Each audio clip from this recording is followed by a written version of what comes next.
بسم اللہ الرحمن الرحیم صلی اللہ علیہ وآلہ وسلم۔ السلام علیکم میرے یوٹیوب بہن بھائیوں، لاکھوں کروڑوں درود اسلام ہمارے نبی حضرت محمد صلی اللہ علیہ وآلہ وسلم پر، جو اللہ کے آخری نبی ہیں۔ مومن کے مزاج میں اللہ نے استغفار رکھی ہے۔ مومن جب کوئی گناہ کرتا ہے تو اللہ سے استغفار کرتا ہے، اسے اپنی گناہ پر، غلطی پر ندامت ہوتی ہے۔ یہ مومنانہ مزاج ہے۔ اگر کسی کو گناہ کرنے کے بعد اپنے مزاج میں ندامت نہ ہو تو وہ مومن نہیں۔ جو بندہ جس کام کی نیت کرے اور وہ بھلائی کا کام ہو تو وہ اللہ تعالیٰ اس آیت کو پڑھنے سے اس کا وہ کام ہو جاتا ہے۔ تو وہ کوئی بھی کام چاہتا ہے کہ میں بار بار وہ بھلائی کا کام کروں، تو وہ اس کام کو کرنے سے پہلے ربنا تقبل منا انکا انت السمیع العلیم، اس آیت کو 3 مرتبہ پڑھ لے۔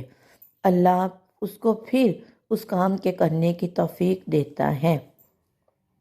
اگر وہ بندہ نماز پڑھنے سے پہلے اس آیت کو 3 مرتبہ پڑھ لے، ربنا تقبل منا انکا انت السمیع العلیم، پڑھ کر نماز شروع کرے اور نیت کرے کہ اے اللہ مجھے بار بار نماز پڑھنے کی توفیق دے، تو اللہ اسے بار بار نماز پڑھنے کی توفیق دے گا۔ اگر وہ کاروبار شروع کرنے سے پہلے اس آیت کو 3 مرتبہ پڑھ لے تو کاروبار میں اس کا دل لگے گا۔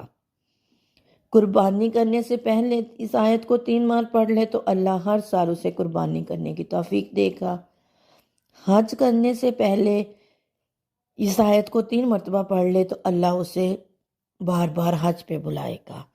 زکوٰۃ دیتے ہوئے، ہدیہ دیتے ہوئے، صدقہ دیتے ہوئے، کوئی جسمانی بھلائی کا کام کرتے ہوئے، کوئی بھی خیر کا کام کرنے سے پہلے اگر وہ اس آیت کو 3 بار پڑھ لے تو اللہ اس کو یہ کام بار بار کرنے کی توفیق دے گا۔ اس کام میں دل بھی لگے گا۔ اللہ پھر سے اس کو وہ نعمت عطا کرے گا۔